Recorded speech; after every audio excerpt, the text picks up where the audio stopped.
After the international retailer they worked for went out of business, Steve Thomas and two of his colleagues began looking for something to do as opposed to getting real jobs.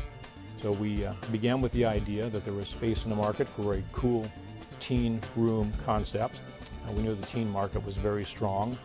We looked at the competitive grid and felt like no one was after this particular niche in the industry and thought it was worth a chance. So the three of us started back in 1999, and so we opened our first couple of stores. Were actually not even stores. They were just kiosks inside the mall to do test of concept. And after about 30 days of talking to customers and finding out what merchandise worked and what merchandise didn't work. In just 5 months, the concept proved to be a huge success.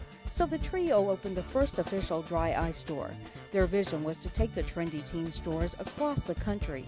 Our goal was never to open a few stores. We always knew we were going to have to take this nationwide very rapidly if we wanted to be a nationwide business.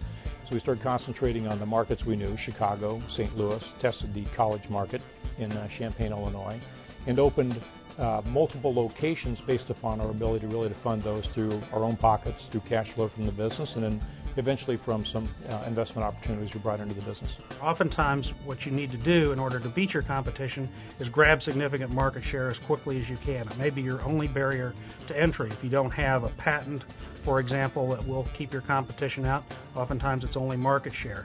And in order to do that, sometimes you need more than the profits of your business. Also, the profits of your business, the entrepreneur can only live on a shoestring budget for so long, and the entrepreneur needs to be able to take some profits out. So you need to look for other methods to finance the business than just profits in a lot of cases. Since 1999, Dry Ice has grown to 37 locations in 17 different metropolitan markets and has received $7.5 million in venture capital. But many entrepreneurs are fearful of seeking growth capital. Later, when there is a growth opportunity, they may elect to pass on that because they have now gotten their bag of marbles over here that they are pretty happy with, content with, and yes, maybe they could do better, but they also know they're putting that bag of marbles at risk and they don't want to do that.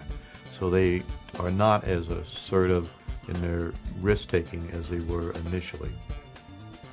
And that sometimes can also be a killer to a business because oftentimes if you don't grow, you go the other direction. There is not a staying at the same plateau.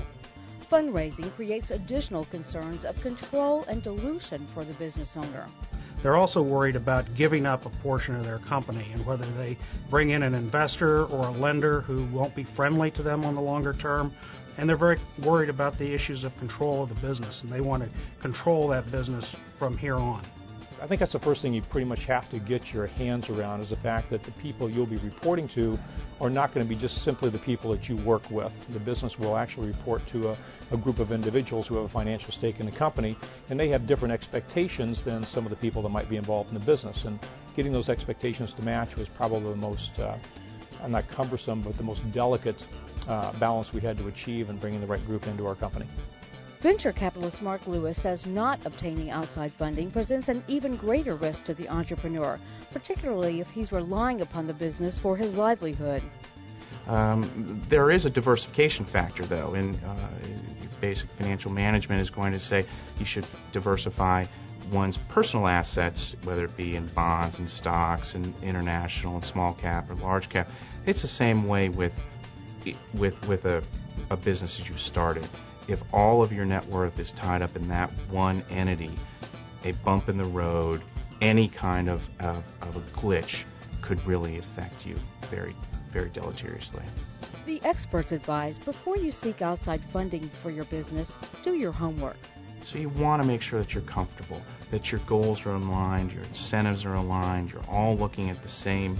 You're really trying to, from my perspective, build great companies. Don't bring someone in for money simply to bring someone in for money. Bring a group of people into the organization that would understand our business plan, that would support our business plan, and then strategically could help us get to where we needed to go. I'm Danita Blackwood reporting for SBTV, your premier source for news and information about small business.